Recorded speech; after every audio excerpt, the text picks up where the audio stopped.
Another day, another deal. And there seems to be a theme going on, at least with the latest deal today and yesterday's PR. So the PR from today announces TWG Global joint venturing with their deployment of AI program across financial services and insurance alongside Palantir. Basically, it's the collaboration with Palantir's technology, which conveniently yesterday's PR with Societe Generale is around banking and financial services with a very old and established organization versus the one now with a new young TWG organization where Palantir is working together with them to bring AI integration at scale to financial institutions outside of them. So we already know Alex Cart, Palantir CEO, but TWG Global's crew, they are bringing their expertise as well. And of course, with combination of government, defense AI, and then the financial services, we've actually been working together for the past year to embed AI into TWG's own companies, basically to build out their solution and refine use cases, it sounds like. But they are taking this a step further now into that joint venture territory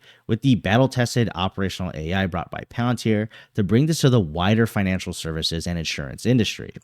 So, Palantir, of course, all about furthering the power of AI responsibly with the unlocking of enormous opportunities and bringing value. This has been the bread and butter of Palantir's strategy to spreading throughout pretty much all industries, and we've seen this time and time again. They bring the technology and collaborate with those actually working on the ground floor within that industry to solve the problems in a meaningful way that is useful, rather than just trying to figure out themselves where their expertise really lies on the technology side of things. But you'll also hear some themes around navigating complex global markets, and to dominate, you really need AI, which, if you've been keeping up to date, the global economy with the acceleration of tariffs probably might at least be a small factor in this kind of language in the latest PR.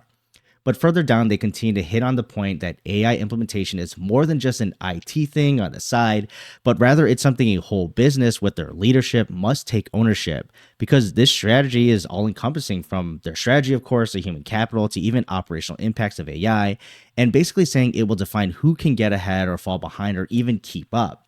And from TWG's side, saying AI is not an add on and really is going to be woven throughout an organization, where before maybe this was seen as a competitive advantage, but now it's already reshaping industries to where AI is a competitive necessity now to even keep up with the pack. So the solutions really are to address financial institutions, financial companies with the theme of compliance and customer growth, all the way to operational efficiency, fraud detection, risk monitoring, credit and lending, and capital optimization, which Palantir has worked in all before. Now, being able to take on a holistic picture gives this advantage, especially with the ontology from Palantir's side, when leveraging AI, because any siloed view can skew what is truly valuable versus what might work only in a sliver of a bubble of an organization instead of the whole thing.